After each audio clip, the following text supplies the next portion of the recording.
Assalamualaikum warahmatullahi wabarakatuh. Perkenalkan, nama saya Sinta Permatasari dengan NPM 22411045 dari kelas Manajemen 22.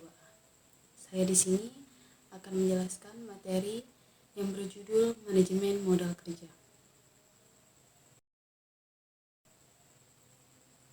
Yang pertama ada manajemen modal kerja merupakan suatu pengolahan investasi perusahaan dalam aset jangka pendek. Artinya, bagaimana mengelola investasi dalam aktiva lancar perusahaan. Manajemen modal kerja melibatkan sebagian besar jumlah aset perusahaan. Yang kedua ada definisi modal kerja. Menurut Harahap 2008, modal kerja adalah aktiva lancar dikurangi utang lancar. Modal kerja ini merupakan ukuran tentang keamanan dari kepentingan kreditur jangka pendek. Kenaikan dalam modal kerja terjadi apabila aktiva menurun atau dijual atau karena kenaikan dalam utang jangka panjang dan modal.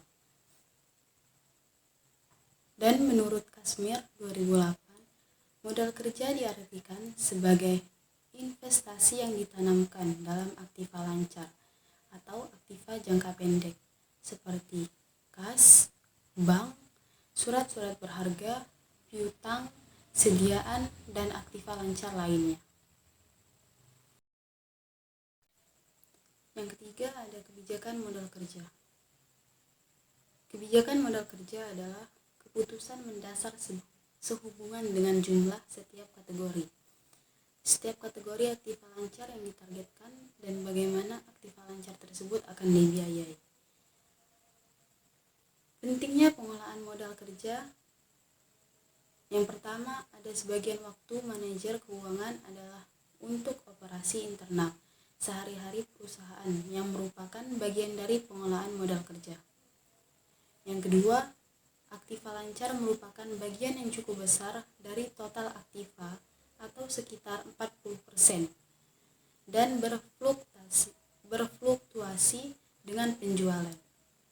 Yang ketiga, ada pengolahan modal kerja, sangat penting bagi perusahaan.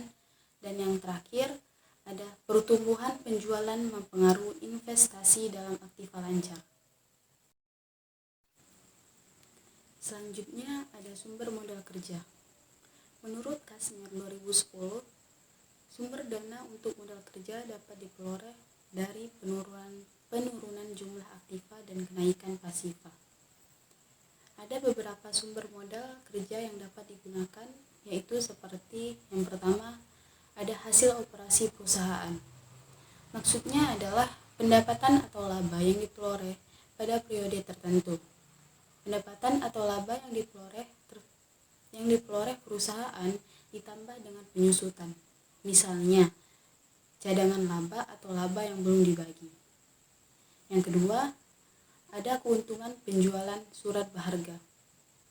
Keuntungan penjualan surat berharga juga dapat digunakan untuk keperluan modal kerja. Besarnya selisih antara harga beli dengan harga jual surat berharga tersebut. Yang ketiga, ada penjualan saham. Penjualan saham artinya perusahaan melepas sejumlah saham yang masih dimiliki untuk dijual kepada berbagai pihak. Hasil penjualan saham ini dapat digunakan sebagai modal kerja, sekalipun kebiasaan atau prioritas dalam manajemen keuangan, hasil penjualan saham lebih ditekankan untuk kebutuhan investasi jangka panjang. Yang keempat, ada penjualan aktiva tetap.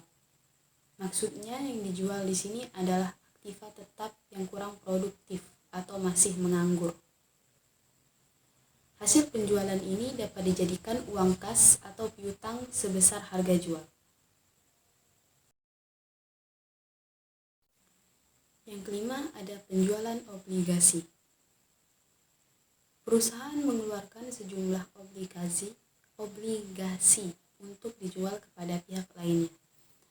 Hasil penjualan ini juga dapat dijadikan modal kerja.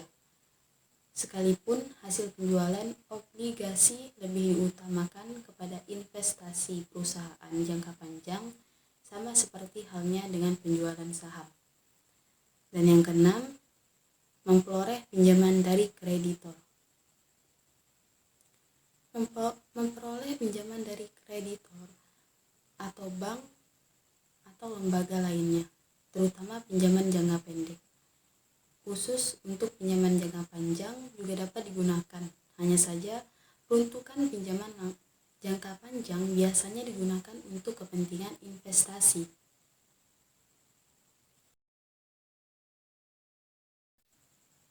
Yang ketujuh ada dana hibah.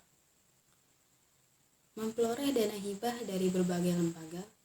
Dana hibah ini juga dapat digunakan sebagai modal kerja. Dan yang terakhir ada sumber lainnya. Pinjaman dari kredit bank, pinjaman jangka pendek, utang dagang, dari supplier, dan lain-lain.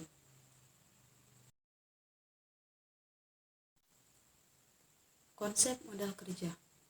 Menurut Kazmir 2010, secara umum konsep modal kerja dibagi menjadi 3 macam, yaitu yang pertama ada konsep kuantitatif, menyebutkan bahwa modal kerja adalah seluruh aktiva lancar.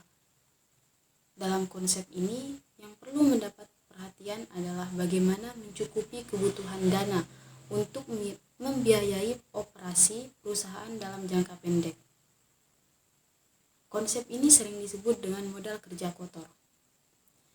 Yang kedua, ada konsep kualitatif. Konsep ini merupakan konsep yang menitik beratkan kepada kualitas modal kerja. Dalam konsep ini adalah melihat selisih antara jumlah aktiva lancar dengan kewajiban lancar. Konsep ini juga disebut dengan modal kerja bersih. Yang ketiga, ada konsep fungsional. Konsep ini menekankan kepada fungsi dana yang dimiliki perusahaan dalam memperoleh laba. Artinya, sejumlah dana yang dimiliki dan digunakan perusahaan untuk meningkatkan laba perusahaan tersebut.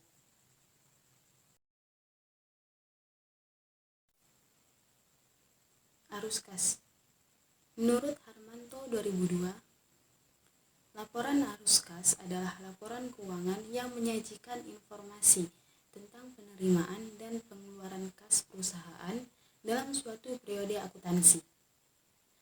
Laporan arus kas merupakan laporan keuangan pengganti dari laporan perubahan posisi keuangan atau laporan sumber dan penggunaan dana. Motif memiliki kas.